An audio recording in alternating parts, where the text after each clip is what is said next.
Alleluia, Alleluia. Everybody sing Alleluia, for the Lord has risen, it is true. Everybody sing Alleluia.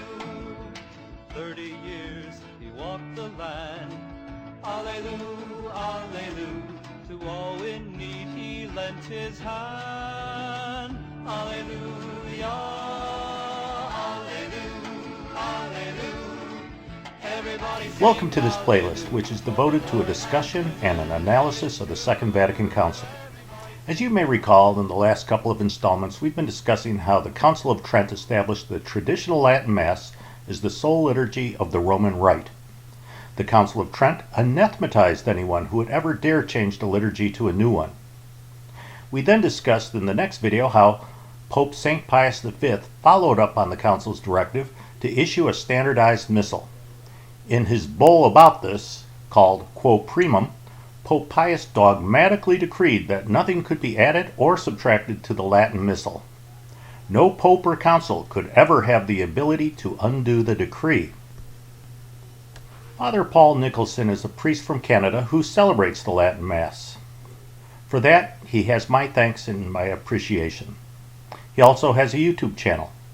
There is some very good content on it. However, about 1 year ago on his channel, he posted a video entitled Quo Primum, How to Answer SSPX and SSPV Claims.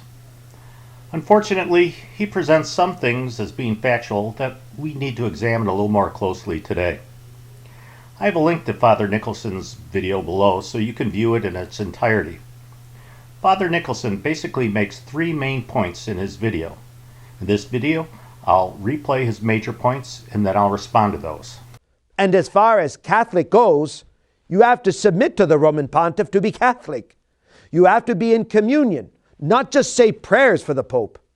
Well, I do agree with Father Nicholson that we do need to submit to the Roman Pontiff. Specifically, Pope St. Pius V, who established the Latin Mass as the sole universal liturgy of the Roman Rite. All of us are required to be obedient to his dogmatic decree, including popes. However, Pope Paul VI was disobedient. Father Nicholson seems to suggest that we need to follow Pope Paul in his disobedience.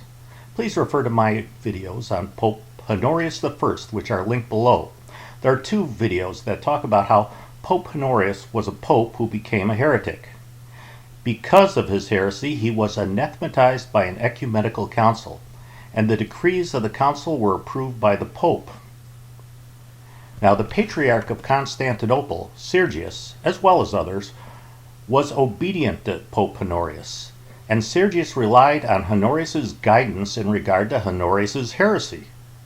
For that, Sergius and all the others were anathematized along with Pope Honorius. By being obedient to a heretic pope, they were all excommunicated and cut off from the body of Christ. You may also remember that Sophronius, the Patriarch of Jerusalem, did not obediently follow Pope Honorius and Honorius's heresy. Instead, Sophronius objected strongly and publicly, while Honorius and those who were obedient to him were excommunicated and cut off from the body of Christ. In contrast, the Church canonized Saint Sophronius in part for his heroic resistance and to his cleaving to orthodoxy. From this, we know from history that we should not always be obedient. May Saint Sophronius pray for us. We'll revisit the issue of obedience in a video devoted to the topic in about 4 months or so. A dead pope cannot bind a living pope in matters of discipline. The sacred deposit of faith is doctrine which binds and cannot be changed by even the Pope himself. But in matters of discipline, the canonical rulings can be. So, the reforms of Pope Paul VI, no doubt, maybe went far beyond what the Pope's initial idea was. Nevertheless, the Pope can and does have supreme jurisdiction over the discipline of the Roman Catholic Church. Father Nicholson seems to be making the claim that the wholesale changes in liturgy are disciplinary and don't deal with dogma. Well, please refer to my video, What is Dogma?, which is linked below. In that video, we discussed the definition of dogma. We noted that the Catechism of Pope St. Pius X says, Question: What and how many are the principal and most necessary parts of Christian doctrine? Answer: The principal and most necessary parts of the Christian doctrine are four: the Creed, the Our Father, the Commandments, and the Sacraments. So according to the Catechism of Pope St. Pius X, the sacraments, including the Mass, are Christian dogma. In the same video, we also cited the Catholic Encyclopedia. This is how the Catholic Encyclopedia defines dogma.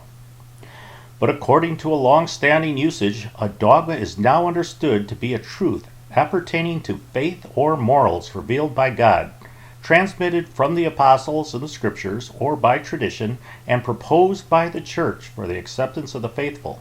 So we know that an encyclical or papal bull that deals with faith or morals deals with dogma. Please check out our recent video called Quim Cumque, where we noted that the Catechism of the Catholic Church seems to agree that the liturgy is central to faith and morals. The Catechism states, "The Church's faith precedes the faith of the believer who is invited to adhere to it. When the Church celebrates the sacraments, she confesses the faith received from the apostles, whence the ancient saying, lex orandi, lex credendi, or the law of prayer is the law of faith. The Church believes as she prays." So the liturgy is a constitutive element of the holy and living tradition. So by the Church's own documents, the sacraments, especially including the liturgy of the Mass, are dogma.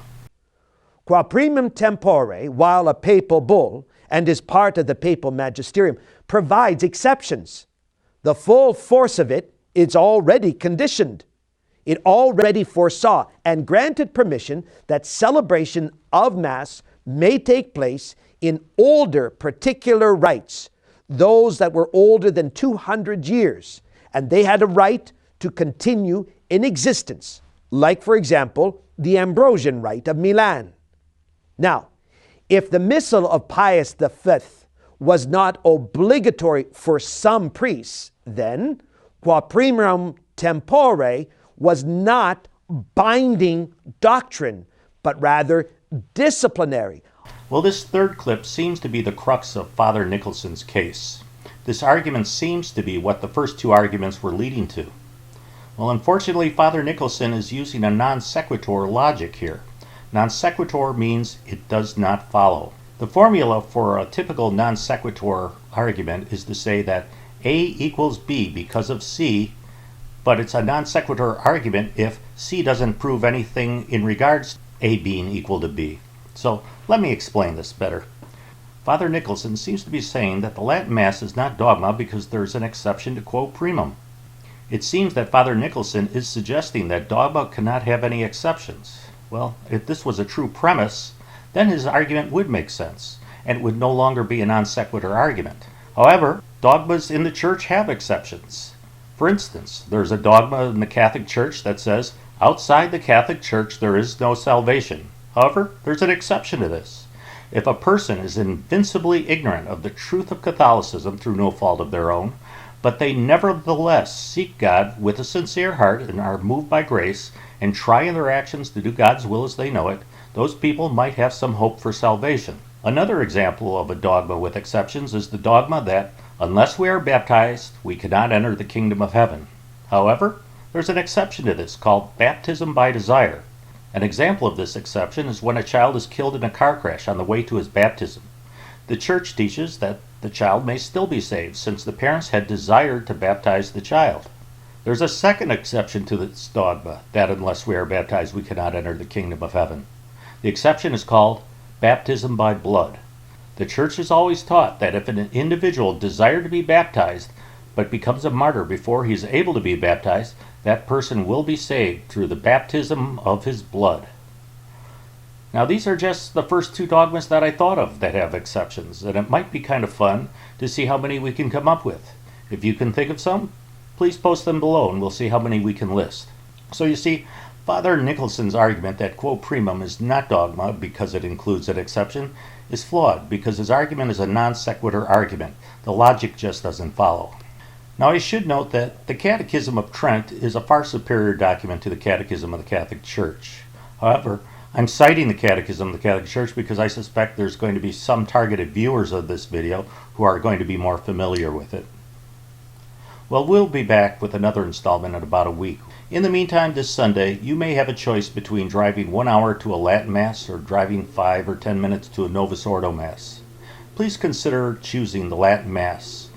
In regard to the Novus Ordo Mass, unless there's absolutely no other option, please don't go.